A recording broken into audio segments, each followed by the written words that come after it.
Student, उम्मीद करता हूँ आप सब खैरियत से होंगे। तो आज आपने यूनिवर्सिटी ऑफ लिया की मेरिट लिस्ट कैसे डाउनलोड करनी है, इस वीडियो में आपको मुकम्मल इन्फॉर्मेशन के साथ बताऊंगा। तो आपने मेरे साथ रहना है, मेरी वीडियो को मुकम्मल वॉच करना है।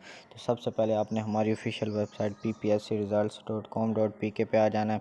जैसे ही आप आएंगे तो इस तरह का पेज आपके सामने भी शो हो जाएगा। अगर फिर भी आप नहीं आ सकते तो इस वीडियो की डिस्क्रिप्शन में इसका डायरेक्ट लिंक दे दिया पेज का, तो आप इजीली इस पेज तक आ सकते हैं। तो अब चलते हैं वीडियो की तरफ। तो आपने इस आर्टिकल को भी मुकम्मल रीड आउट कर लेना, क्योंकि इसमें यूनिवर्सिटी ऑफ लिया की मुकम्मल इन्फॉर्मेशन दे दी गई है।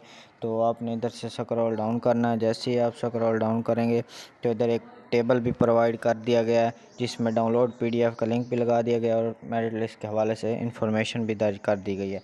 तो आपने मेरिट लिस्ट डाउनलोड करनी है तो डाउनलोड पीडीएफ पे क्लिक करना है।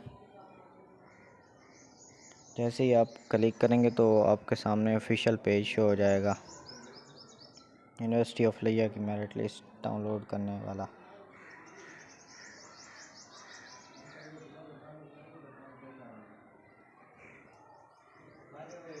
थोड़ा इंटरनेट का इशू है, इसीलिए मसला आ रहा है। तो जैसे ही आप आएंगे तो आपने इधर मेरिट लिस्ट पे क्लिक करना है। जैसे ही आप मेरिट लिस्ट पर क्लिक करेंगे तो आप इधर से अपनी इजीली मेरिट लिस्ट डाउनलोड कर सकते हैं। अगर फिर भी आपको कोई इशू आ रहा है तो इस वीडियो को मैं सेक्शन में से कॉन्टैक्ट कर सकते हैं, मैं आपका इशू जल्द से जल्द सॉल्व कर दूंगा। अगर मेरी वीडियो अच्छी लगी हो तो मेरे चैनल को ज़रूर सब्सक्राइब करें और लाइक करें। शुक्रिया।